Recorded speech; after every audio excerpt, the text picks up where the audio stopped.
en semillas, en procesamiento, en almacenamiento, en nutrición vegetal, en nutrición animal, en agricultura sustentable, en mercados, en Rosario, en Argentina, en el mundo digital, en el teléfono, en equipo, en el campo, en tu campo, en todos los campos. ALZ Agro, en todos los campos.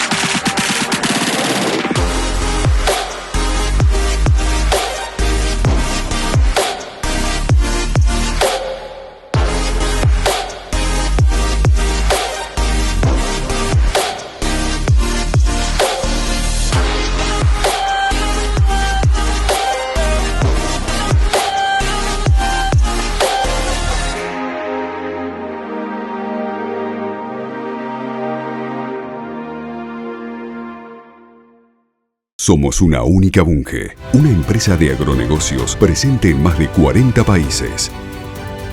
Más de 200 años de historia. Conectamos a los productores agropecuarios con los consumidores de todo el mundo. Desde 1884, produciendo en la Argentina.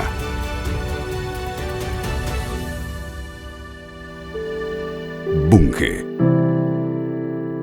Tan esencial como el agua. Nuevas soluciones para una agricultura sustentable. Solmix Zinc permite aplicar en forma rápida y precisa 3 nutrientes esenciales. El azufre, que disminuye la volatilización del nitrógeno y se potencia con el zinc para llevar al maíz a su máxima producción. Nutrientes esenciales en soluciones inteligentes. Esta es la esencia de Solmix, la solución fértil de Bunge. Nutrimax es la innovación en nutrición. Sus gránulos enriquecidos con zinc y recubiertos con anti-dust se agregan a mezclas NPS balanceadas. De esta forma se garantiza una excelente distribución en el suelo de los macro y micronutrientes, posicionándolos de manera óptima para la nutrición de tus cultivos. Nutrimax es argentino, es de Bunge.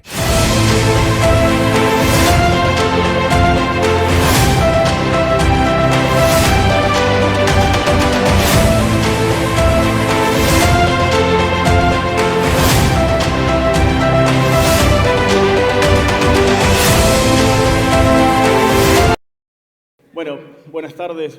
Gracias a la organización del Congreso por la invitación. Es sumamente interesante y un desafío intentar hablar del futuro de maíz. No tenemos ningún tipo de amnesia selectiva, sabemos que espiroplasma chicharrita es el tema que está, pero recién hablaban de que la oportunidad está acá, de que la oportunidad está en Argentina y de que necesitas que acomode el micrófono. Ok, gracias. Y hablaban un poco de la oportunidad del sector que tiene que explotar y creo que parte del sector que tiene que explotar tiene una gran herramienta que es el maíz. Estamos en pleno congreso de maíz y la idea es hablar un poco del maíz del futuro. Vamos a tocar algo de espiroplasma levemente, pero queremos atravesar la circunstancia para poder contar un poco cómo es el proceso de desarrollar un maíz. Creo que hoy también parte de lo que estamos escuchando o pidiendo de parte de los productores es que contemos un poco cómo se hizo el maíz y tenemos la oportunidad de contar con ellos que nos van a decir, nos van a informar cómo es el proceso.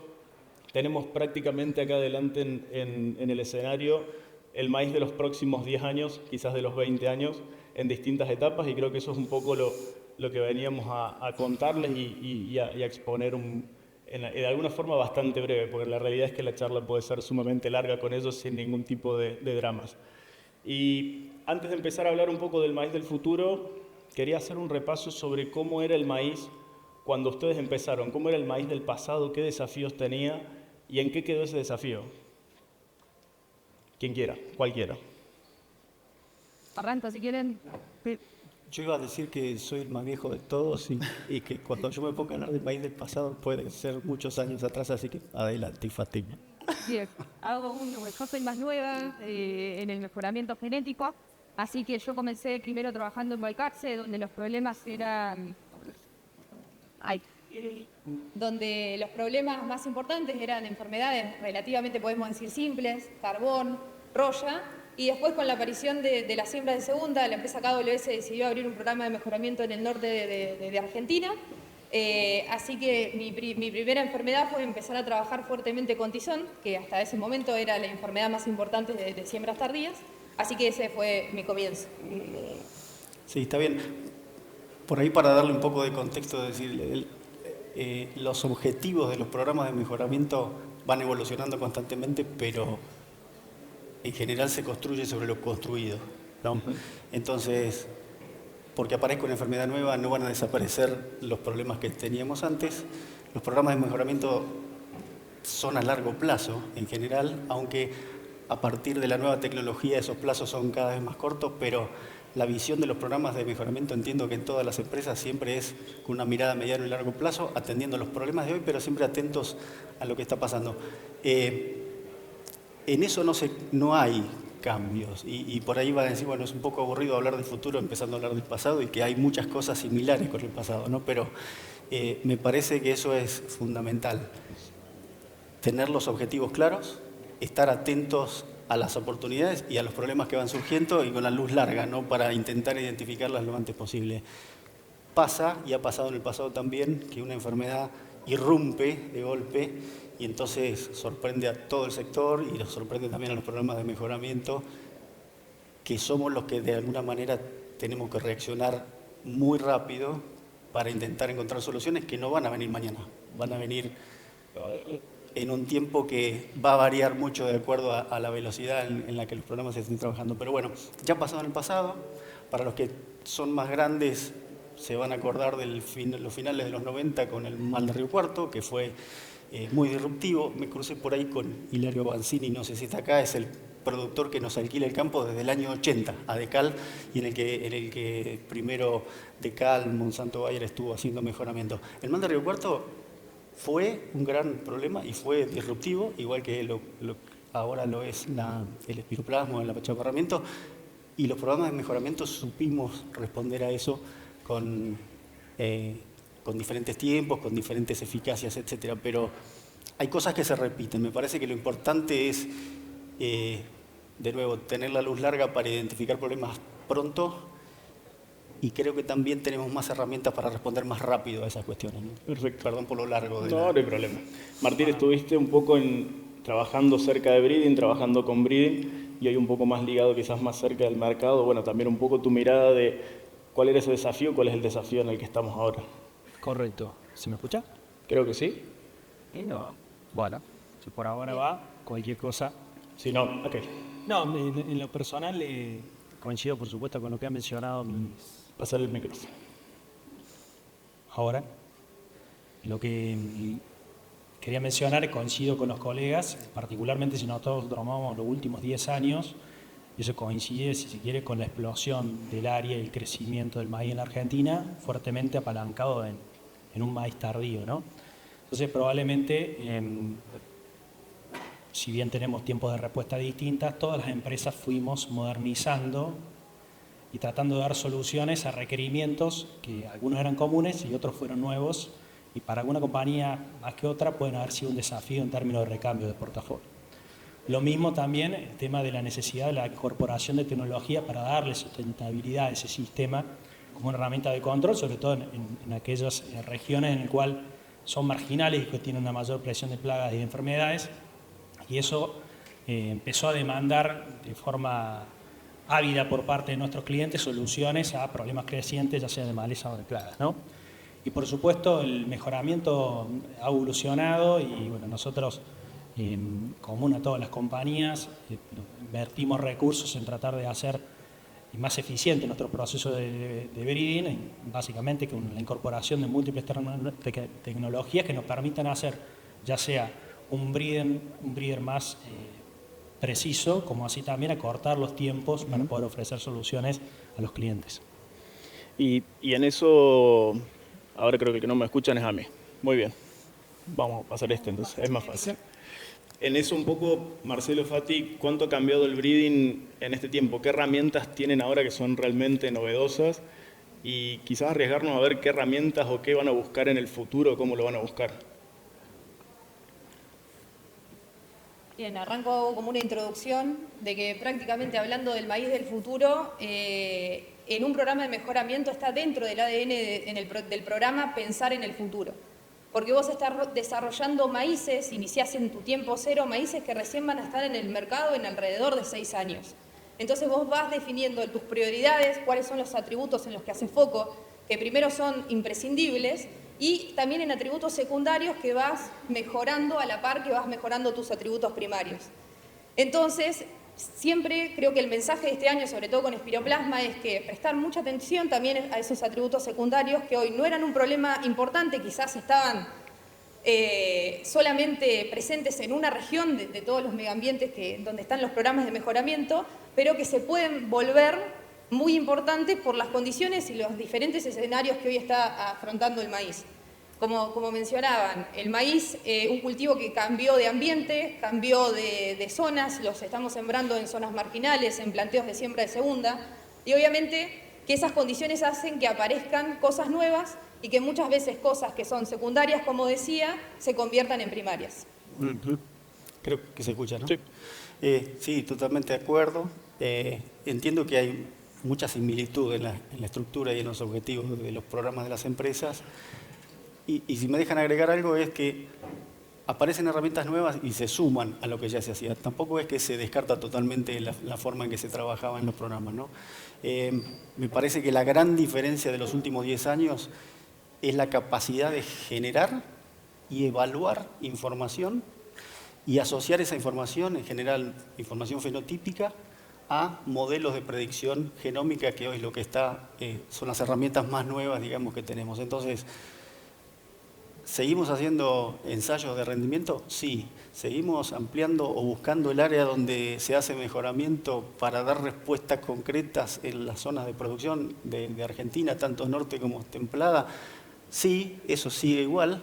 Lo que ha cambiado dramáticamente son los tiempos y la capacidad de analizar información, de asociar esa información para cargar y alimentar modelos genómicos que nos permitan hacer mejores predicciones con más precisión para justamente acelerar los procesos. Ahora, la genómica sola no nos sirve de nada si no seguimos alimentando esos modelos, y para alimentar esos modelos tenemos que volver a las herramientas clásicas del mejoramiento, que son el desarrollo de poblaciones, el testing de esas poblaciones en ambientes, la definición de objetivos y, como decía Fátima, estar atentos a esos caracteres que forman parte tanto de los objetivos primarios de los programas como de los que hoy son secundarios, pero de golpe se convierten en objetivos más importantes. Así que para mí el gran cambio es ese, es la cantidad de herramientas que tenemos y la posibilidad de integrar el manejo de esas herramientas en darle velocidad y precisión a los programas.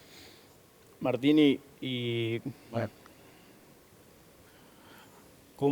¿qué tan desafiante es hoy generar un híbrido de maíz? O sea, cuando uno piensa en lanzar un híbrido, no es tan fácil como uno cree. ¿Qué desafíos ves o considerás que tiene hoy y qué desafíos considerás que va a tener en el futuro en cuanto al mercado, el productor, la empresa? O sea, mirándolo desde un punto medio. Sí, es un programa de maíz. Muchas veces en una bolsa no se logra dimensionar toda la tecnología, inversión de recursos, tiempos, capital humano que uno pone para poder lograr un producto, ¿no? Entonces, en realidad para nosotros constantemente es un desafío, que lo que estamos tratando de buscar es satisfacer las necesidades que vemos hacia adelante y hacia el futuro particularmente, ¿no? ¿Qué me quiero referir con esto? Bueno, recién estaba escuchándolo Roberto Urquía, hablaba de ciertos hábitos de consumidor que cambian, empiezan a demandar, por ejemplo, entender la huella de carbono o entender cómo es producido, poder tener un traqueo de las prácticas que son llevadas adelante.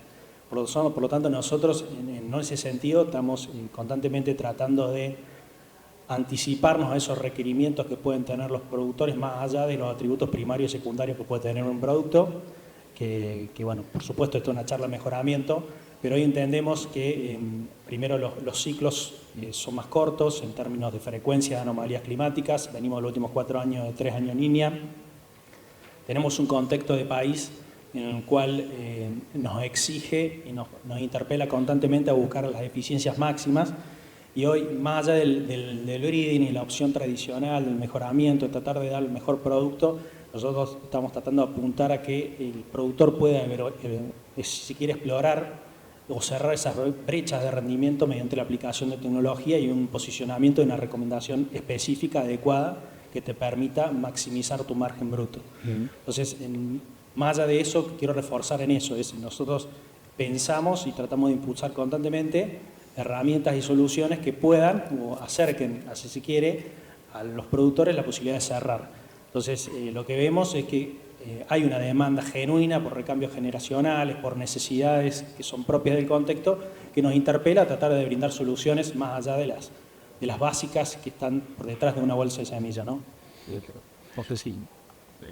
Y eso es muy bueno destacar esta parte. Generar un híbrido de maíz tiene una estructura muy sólida, muchas veces, o un proceso muy estructurado, pero a su vez necesita una parte muy flexible que haga que lo que ustedes están viendo, que va a estar dentro de 5 años, sea acorde a la demanda de 5 años, que quizás no necesariamente es la demanda que tenemos hoy de un maíz. Sin duda, en términos generales y desde mi punto de vista, el maíz del futuro va a ser más seguro. Gracias a que le pasan estas cosas. Yo sé que suena raro, pero porque pasan estas cosas no nos pueden volver a pasar. Es un cultivo sumamente tecnológico, es un cultivo que tiene un productor que demanda muchísimo, que es sumamente exigente, que es exigente con la empresa, que es exigente con el técnico, o sea, tenemos nombre y apellidos, todos saben lo que hacemos, y creo que en ese sentido, cuando suceden estas cosas, es un cultivo que a su vez da respuesta. Es un cultivo que en todo este tiempo ha ido creciendo, que mantiene el área, obviamente el año que viene no va a suceder eso seguramente, pero no va a perder tanto como se creía y que va a volver obviamente más sostenible. Creo que ese es un punto sumamente interesante y una pregunta que les quería hacer, porque sé que trabajan con programas de breeding de todo el mundo, es ¿cuánto y cómo mejora el maíz argentino? ¿Qué tan competitivo es el maíz argentino respecto al maíz del mundo? Con respecto a los niveles de productividad o qué nivel de excelencia tenemos a la hora de hacer investigación en Argentina, yo creo que estamos al mismo nivel que cualquier parte del mundo. Estamos corriendo la Fórmula 1, nos peleamos por las milésimas, ¿no? En general. En ese sentido, los clientes, los productores de Argentina no tienen nada que envidiarle a ningún productor del mundo con respecto a la calidad de productos que tienen disponibles o al nivel de tecnología y de compromiso que hay en todas las empresas semilleras para poner en la calle el mejor producto. Lamentablemente ahí no se puede caretear. Los breeders ponemos una genética dentro de una bolsa y el año que viene se va a estar sembrando y se va a estar evaluando en todo el país. Entonces, está lo mejor de nosotros y entiendo que en general también la mayoría de las empresas que trabajan en mejoramiento en Argentina son una pata de una organización global y eso también le da mucha fuerza a estar al día con la tecnología, al día con las últimas novedades y también aportando cosas desde Argentina a nivel global, ¿no? Así que jugamos la misma liga, estamos con las mismas herramientas y con las mismas posibilidades. Coincido 100% con lo que acaba de decir Marcelo. Solo para agregar, para poner un contexto, Argentina para Syngenta es uno de sus negocios más relevantes. Constantemente estamos tratando de intercambiar buenas prácticas para muchos ejemplos en términos de generación de servicios, de metodología, de precisión en el posicionamiento.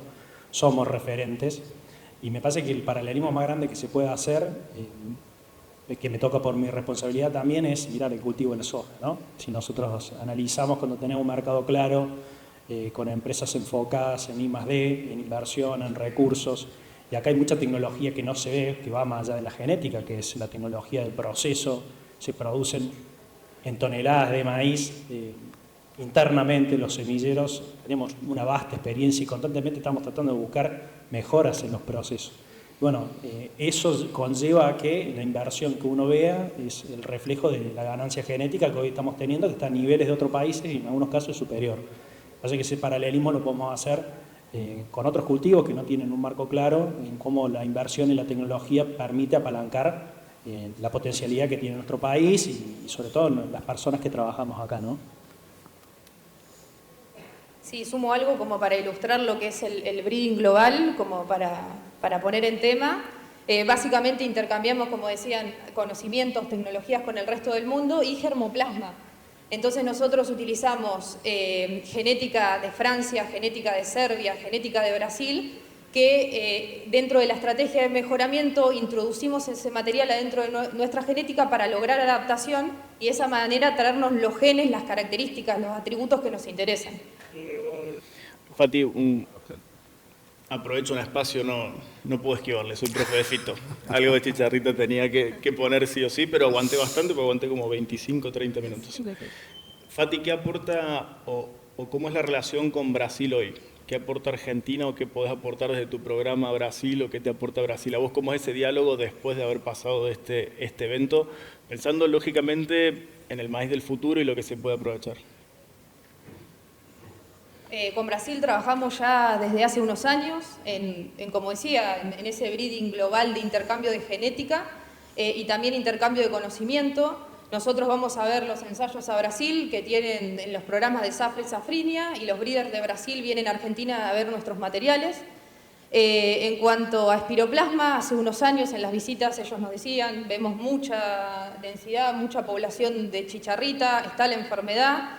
Posiblemente tengan una situación similar, es difícil de predecir, pero similar a lo que pasó en Brasil. Inclusive estas palabras que les estoy transmitiendo fueron palabras del año pasado y efectivamente esta campaña vimos lo que pasó. Ellos, imagínense que prácticamente la presión que estábamos viendo en el NEA y en el NOA fue la presión que se vio en zona núcleo siembra tardía. Entonces nosotros también desde su experiencia vamos construyendo valor y vamos utilizando el germoplasma más valioso de ellos en cuanto a resistencia para introducirlo adentro de nuestros materiales. Hay sin duda un trabajo muy exhaustivo de parte del breeding en general y desde mi mirada asumir el compromiso a largo plazo, que es sumamente interesante, porque la verdad es que siempre terminan dando una respuesta, desde mi punto de vista, casi en tiempo récord, porque cuando uno le hablan de 5 años y en realidad muchas veces parte de esos productos los empezamos a ver un poco antes, empezamos a ver una punta de lo que viene, y también algo que por ahí es un poco más difícil de ver para los productores en general, que es ver la cocina. Y creo que en todos estos desafíos, tanto viendo lo que es potencial, lo que es estabilidad y lo que es sanidad, cuando entramos a ver materiales de selección en etapas previas a lo que es precomercial, vemos realmente que el maíz en Argentina tiene una línea sostenida de mejora. Vemos que los rindes van aumentando un poco más que la estabilidad, o sea, ya no es solamente subir el techo, sino que es subir el piso y a su vez también empezar a meter las paredes de la sanidad, las paredes de la estabilidad, lo cual es muy interesante. Y hablando con Marcelo, me destacabas algo los otros días que me quedó sonando, que es un poco el maíz como el actor de un cambio de paradigma. La herramienta que en el campo permite cambiar un paradigma o poner procesos nuevos o juntar insumos nuevos. Y me gustaría por ahí que nos cuentes un poco esto de maíces enanos, maíces cortos, no sé bien cuál es el término correcto, pero por ahí que se está buscando con ese cambio. Sí, es un cambio interesante. Y está muy asociado a lo que es el concepto del maíz del futuro, ¿no? Porque vemos y somos testigos de que es relativamente fácil mejorar para aumentar el potencial de rendimiento del germoplasma, ¿no? Pero cuando ese híbrido sale a un mercado grande y diverso a nivel ambiental, como es el de Argentina, y si quieren nos podemos restringir solamente a la zona templada, ya la zona templada tiene la suficiente diversidad ambiental como para que esté muy desafiado cualquier híbrido que sale al mercado, no solamente el potencial de rendimiento, sino otra cuestión como es la estabilidad y la defensa de ese rendimiento se vuelven importantes. Y como decía, somos testigos, no sé si me gusta mucho hablar de cambio tan rápido a nivel de clima, sí vemos eventos climáticos cada vez más extremos. Eventos climáticos que desafían a la agricultura y que hacen que, por más que tengamos potencial de rendimiento, ese potencial a veces esté desafiado por esas contingencias, que pueden ser tanto enfermedades nuevas como ambientes desafiantes. Eventos de tormentas, vientos, lo vemos mucho. Entonces, dentro de la empresa surgió una idea de trabajar con este tipo de maíces que son maíces de baja estatura, que son mutantes naturales del maíz, que es una mutación que se identificó hace más de 100 años en el genoma de maíz y que al principio tuvo muchas dificultades para poder convertirse en un producto comercial, pero a través de los años se ha logrado. Y esa mutación lo que hace, además de reducir la estatura de las plantas en alrededor de 1/3, da como producto un fenotipo con una caña muy resistente al quebrado y muy resistente también la planta o el cultivo al vuelco. Entonces, enfrentar eventos climáticos difíciles, dejar un maíz para cosechar tarde, como se hace mucho en Argentina, esperando que se baje la humedad para que el costo de secada no impacte tanto, etcétera, etcétera. Esa defensa del rendimiento me parece que es un ejemplo interesante de cómo estamos viendo por ahí ese maíz del futuro. Un maíz que no va a resignar nunca potencial de rendimiento, pero que va a estar mucho más sostenido por caracteres defensivos. Y este es un ejemplo súper interesante. ¿Lo vamos a ver dentro de poco o dentro de mucho? El proyecto es que estemos lanzando los primeros híbridos para 2026. Okay. Y como cualquier híbrido nuevo, como cualquier tecnología nueva, estamos aprendiendo mucho por el camino. Probablemente los volúmenes que se lancen en 2026 sean restringidos, pero sí, tenemos la esperanza de poder llegar a ese objetivo, de poder ver los primeros híbridos en 2026. Y un poco, Martín, también antes de quizás forzarlos a que definan su maíz del futuro, cómo lo van a ver, eso sé que no estaba en las preguntas que les mostré acá, les pido disculpas por esta traición pública, pero les doy tiempo. ¿Cómo ves al maíz dentro de la cadena productiva argentina? ¿Qué aporta? ¿Qué tiene que aportar? ¿Qué soluciones trae? ¿Qué le trae al productor? Más allá de un grano que se cosecha en algún punto, o si es solamente eso.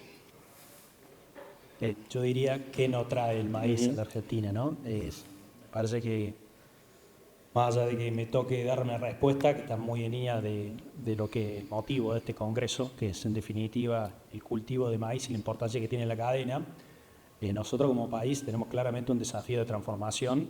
Estamos entre los 3 primeros exportadores de grano.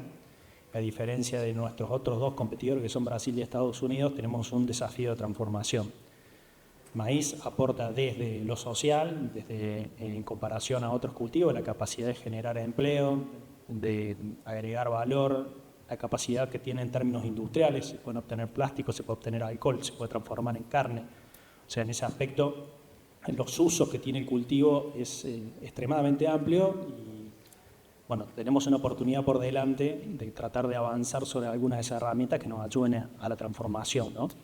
Después, en lo particular, parte del crecimiento del maíz en lo personal, y esto es una lectura estrictamente mía, más allá de un contexto de eliminación de retención inicialmente o de reducción, la eliminación de las trabas que podían existir en la comercialización, el cultivo también fue creciendo por la estabilidad que le aportaba a los sistemas propiamente dicho productivos, ¿no? En la necesidad de la rotación, lo que te aporta en términos de rastrojo, en cuidado del agua, el balance de carbono, la sustentabilidad del sistema depende del maíz en el modelo productivo argentino, ¿no? Entonces, creo que eso nos pone con un nuevo nivel con respecto a las áreas que podemos llegar a explotar. Por supuesto, tenemos desafíos, pero los que tienen más años sabemos que hemos pasado por varios. Y bueno, creo que como en general lo que tenemos que bregar como industria es en impulsar el maíz como un elemento de transformación social, productivo y sobre todo, bueno, vinculado estrictamente a lo nuestro, como un ámbito de crecimiento para todos. Excelente, creo que coincidimos todos en eso de la importancia, incluso para los que trabajamos en maíz, ver transformarse el maíz es prácticamente en el lote al lado.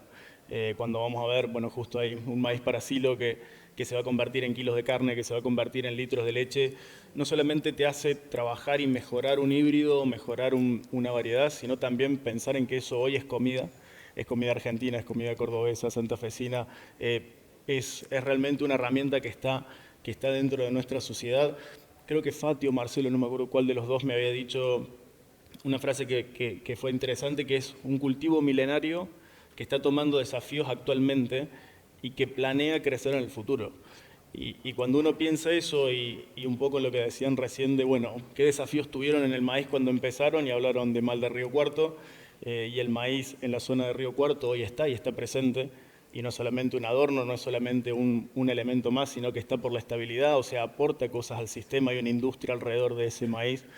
Sé que Fátima estuvo con lo que fue Tizón y con levantar todo un programa, y hoy sé que tiene híbridos de determinada condición, o que el tizón en la zona ya está bastante más controlado, en una situación que fue hackeante, no al nivel de espiroplasma, quizás por la distribución, pero sí por el impacto.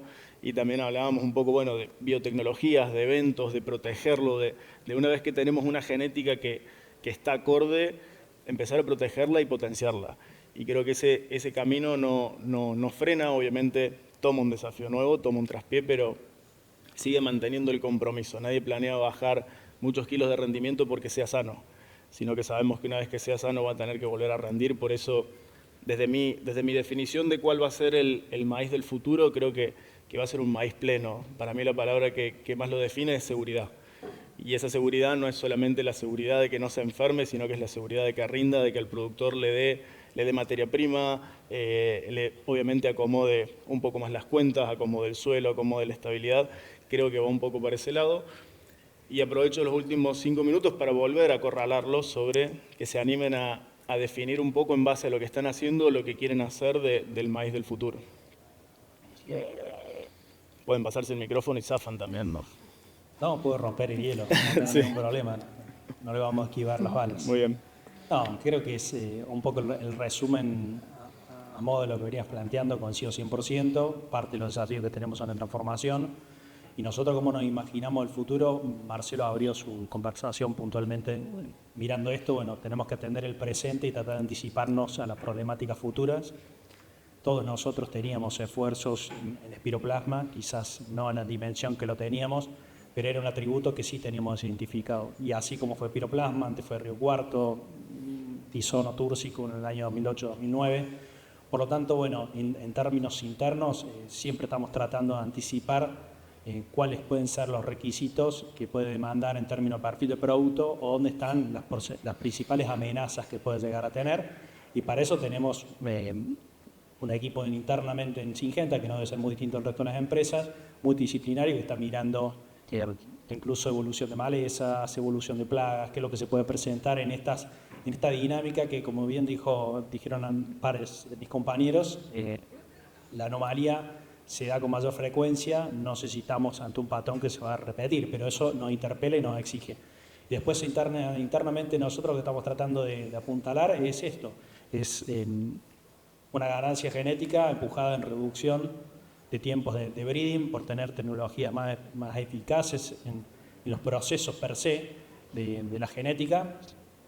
Muchas veces no se menciona lo que hay por atrás, pero bueno, poder introducir un gen transgénico para que el productor tenga un evento que proteja el rendimiento con un determinado lepidóptero, en el mejor de los casos es 2 años, el testing, la selección de las poblaciones, lo que llamamos Global Continuous Nursery, toda la aplicación de la genética que nos lleve y de tecnología que nos permita reducir procesos va a ir a favor de la ganancia genética y tener una capacidad de respuesta más rápida ante problemáticas que nos puedan aparecer.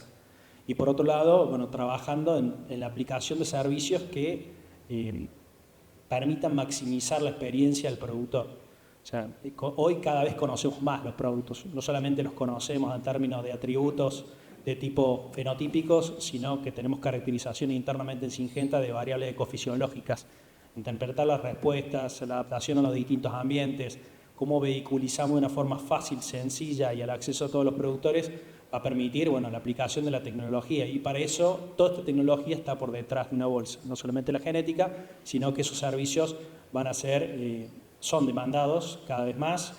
la innovación y la tecnología está al servicio de todos y es un requisito sine qua non que nosotros estamos trabajando para poder, bueno, en esa necesidad del maíz del futuro, dar respuestas más rápidas y más efectivas. Sí, yo para describirlo, sumando también como un resumen de todo lo que hablamos, es como un super maíz, si le tengo que poner una definición, porque realmente lo estamos viendo en situaciones muy extremas que nos permiten darle valor agregado a la genética y refuerzo el mensaje que dieron de tecnología. Hay mucha tecnología atrás de un programa de mejoramiento, se está trabajando con conciencia de datos, con información. Entonces, esa suma de información fenotípica más nuevas tecnologías adentro del mejoramiento están acelerando la entrega de soluciones genéticas para los productores. Y me dejaron a lo último y ya dijeron todo. Hay algo que no se dijo y que entiendo también que es algo que se está trabajando no solamente en Bayer, pero en Bayer ha agarrado mucha dimensión en los últimos años, que es el relacionamiento con el productor, con nuestro cliente. El bajar a un plano de conversación donde quizá en otro momento las empresas, sobre todo desde el lado de investigación, desde el lado de mejoramiento, definíamos nosotros casi a puertas cerradas cuáles eran los objetivos de mejoramiento y cuáles deberían ser las características que esos productos deben cumplir para llegar al mercado, y hoy ese enfoque está muy desafiado. Desafiado desde el sentido de que no somos los dueños de la verdad absoluta y que estamos dejando mucha plata en la mesa al no compartir cuáles son nuestros objetivos y cómo estamos pensando este maíz del futuro con nuestros clientes, con los productores. Entonces, en Bayer hay una división completa dentro de Breeding que se llama justamente así, Customers Insight, ¿no? ¿Cuál es la visión de los productores? Y el llamado es no solamente a los equipos que están en la calle vendiendo productos o desarrollando el mercado, sino a los programas de investigación también, en ponerse en contacto más con nuestros clientes, llegar más a nuestros clientes, y quizá el término que se usa es la co-creación de productos. Entonces esa construcción del futuro está hoy muy influenciada y muy, digamos, enfatizando mucho la conexión y el ida y vuelta, la retroalimentación con nuestro cliente. Entonces, nadie es dueño de la verdad absoluta, y cuanto más sumás para definir ese concepto de producto, mejor es el resultado. Es un muy buen aporte, muchas gracias. Agradezco de vuelta al Congreso por invitarnos a participar, a ustedes por llenar esta sala para tomarse una burbuja de espiroplasma. Tocamos algo para que nadie nos rete ni piense que estamos completamente locos, pero creo que también un poco es esto, lo que decías recién. Un montón de productores, de gente que está ligada exclusivamente a maíz, es un congreso de maíz, aumentando este diálogo, porque no va a ser el maíz del futuro un capricho de Marcelo, de Fátima, de Martín mío. Siempre tenemos un candidato más que nos gusta en algún estadio, pero eso tiene que atravesar sí o sí la demanda que nos hace el productor, que nos hace el mercado, la mirada que tenemos de eso. Realmente se trabaja de manera muy colaborativa o en esta co-creación de maíces, porque el maíz más lindo, si el productor no lo quiere sembrar, por algo es, y hay que mejorarlo sin ningún lugar a dudas, y respetar este triángulo virtuoso que en algún momento me comentaron sobre la demanda y el apoyo que hace el productor a través de comprar una bolsa todos los años, hace que la empresa tome ese compromiso, se contacte con investigadores y empiece a nutrir o a desarrollar o a meter tecnología, sea en hacer predicción genómica o sea en llegar más cerca del productor o acortar estos tiempos. Por lo tanto, creo que el maíz va a ser colaborativo, va a ser seguro y bueno, vamos a eso. Obviamente los invito a seguir en el Congreso discutiendo espiroplasma, pero no perder la mirada o el debate que tenemos que tener sobre el maíz más allá de eso. Cuando pase a ser sano, como Mal de Río Cuarto, como Tizón, cuando tenga eventos, bueno, ¿qué más le vamos a volver a pedir? Y que por favor sigan ayudándonos a hacer cada vez un mejor maíz. Muchas gracias.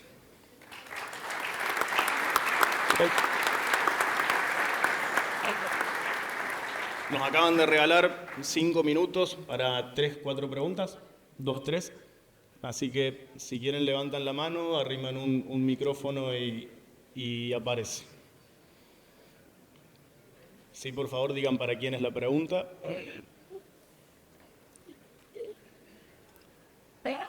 Yo tengo algo de decir. Que no sea difícil. Tranquilo.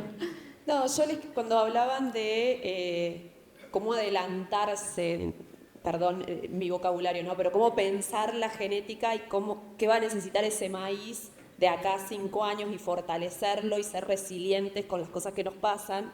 Entonces me imaginaba qué se pensó. Bueno, vos mencionaste la experiencia de Brasil, que te venían diciendo lo que pasaba, pero digo, ¿qué se pensó 5 años atrás? O si alguno se puede parar 5 años atrás en la genética de ese maíz que recibió el impacto de la chicharrita, digamos. Dijo genética, así que es para un breeder. Es buenísima la pregunta. La aparición de nuevos desafíos es muy difícil de prever. Ahora, cuando un programa de mejoramiento está maduro, es sano y tiene la posibilidad, como dijo Fátima también, del intercambio de germoplasma global, eso hace que, si la variabilidad es lo suficientemente grande, puedan estar las respuestas y las soluciones a esos desafíos ya dentro del núcleo de germoplasma que se está trabajando. Por supuesto que el impacto de la exposición a una enfermedad hace que tu núcleo de germoplasma mejore por selección. Cuando aparece algo realmente nuevo, tenés que tener la suerte de tener suficiente variabilidad genética como para contar dentro de tu pool genético con esos genes que te van a ayudar dentro de 5 años. Eso se acelera con las herramientas que ya estuvimos hablando y se potencia con el intercambio de germoplasma. Quizás sea demasiado vaga la respuesta, pero está ahí. Ningún híbrido que vaya a salir comercial dentro de 3 años no está ya en proceso de desarrollo. Entonces tenés que estar preparado y para eso necesitas recursos, necesitas base genética amplia, necesitas variabilidad genética y necesitas recursos para acelerar cuando hace falta ese proceso de selección.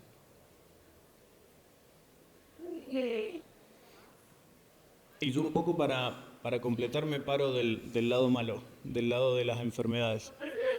Sí, normalmente. Y creo que todo entra dentro de los atributos. Creo que si nosotros abrimos, compliance y demás, algunas cosas no nos dejan, pero si viéramos lo que estábamos buscando dentro de todos esos atributos, la lista es muy parecida. Quizás cambie el orden. Creo que lo complicado es saber el timing de cuándo. Obviamente nadie puede decir que no se sorprendió con lo que pasó. Sí era obvio que podía llegar a suceder en algún momento porque la enfermedad estaba en NEA y en NOA y Brasil nos venía avisando. El tema era saber cuándo iba a pasar y con qué impacto. Yo creo que lo que sucedió obviamente es que se alineen todos los astros para que suceda lo malo, pero lo que no esperábamos era el impacto, era la distribución geográfica que tuvo, el momento en el que sucedió, sobre lo que sucedió. Todo eso estaba dentro de los programas, sin duda sí.